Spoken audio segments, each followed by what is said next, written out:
ಮನೆಯಲ್ಲಿಲ್ಲ, ಹೊರಗಡೆ ಹೋಗಿದ್ದಾರೆ. ಯಾಕೆ? ಮುಂದಿನ ತಿಂಗಳು ವಾಲ್ಮೀಕಿ ಜಯಂತಿ ಇದೆ.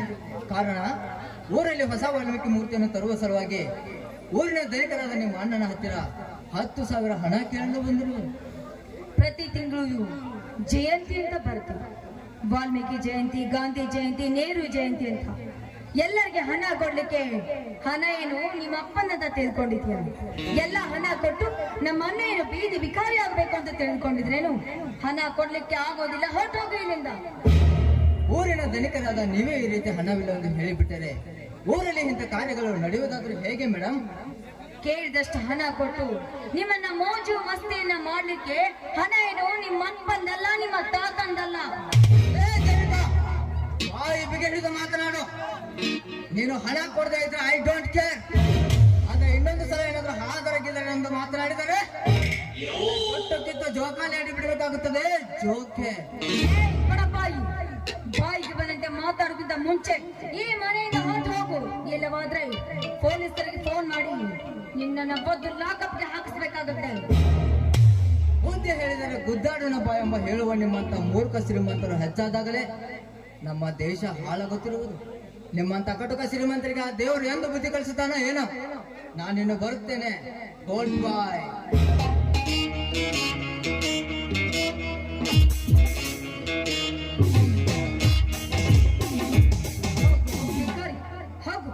ನಿಮ್ಮಂತ ಬಡಪಾಯಿಗಳಿಗೆ ಬಗ್ಗೆ ಸಲಾಂ ಹೊಡೆಯೋಳಲ್ಲ ಈ ದೇವಿಕಾ.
ಚಿಕ್ಕವನಿರುವಾಗ ಹರಿದು ತುತ್ತು ಮಾಡಿ ಉಳಿಸುವವರು ದಿಕ್ಕಿಲ್ಲದೆ ಬಾಂಬೆದಾದ ದಾವಣನ ಕೈಯಲ್ಲಿ ಕೆಲಸ ಮಾಡುತ್ತಾ ನಾನೊಬ್ಬ ಅಂಡರ್ ವರ್ಲ್ಡ್ ಡಾನ್ ಆಗಿ ಸಣ್ಣ ಪುಟ್ಟ ಕೊಲೆ ಮಾಡಿ ದಾವುದನ ಹಣದ ಬೆಂಬಲದಿಂದ 10 ಕೊಲೆ ಸುಲಿಗೆಗಳನ್ನು ಮಾಡಿ ಸಮಯ ಸಾಧಿಸಿ ಬಾಂಬೆ ದಾದ ದಾವಗಳನ್ನು ಎತ್ತೆ ಈ ಕಲಿಯುಗದಲ್ಲಿ ನಾನು ನಿಂತಿರುವೆ. ಜಗದೊಡೆಯ ಈ ಭೂಗತ ಲೋಕದ ದೊರೆಯಾಗಿ ಅಂದು ಆ ದಾವೂದನನ್ನು ಕೊಲೆ ಮಾಡಿದಾಗ ಆ ಕೊಲೆಯನ್ನು ನೋಡಿದ ವ್ಯಕ್ತಿ ದಾವೂದನ ತಮ್ಮ ದಾಮೋದರ. ಆ ದಾಮೋದರ ಅಂಧಾಪರಾರಿಯಾದವನು ಇಂದಿಗೂ ಈ ವರದನ ಕಣ್ಣಿಗೆ ಬಿದ್ದಿಲ್ಲ.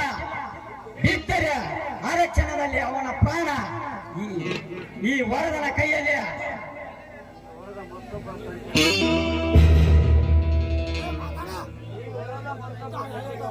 ಈ ವರದ ಮತ್ತೊಬ್ಬರ ತಂಟಿಗೆ ಹೋಗುವವನಲ್ಲ.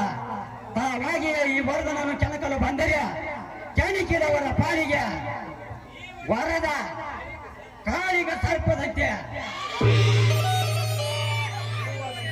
ಸಿಹಿಯಾದ ಸಿಡಿಲು ಮರಿಯಂತೆ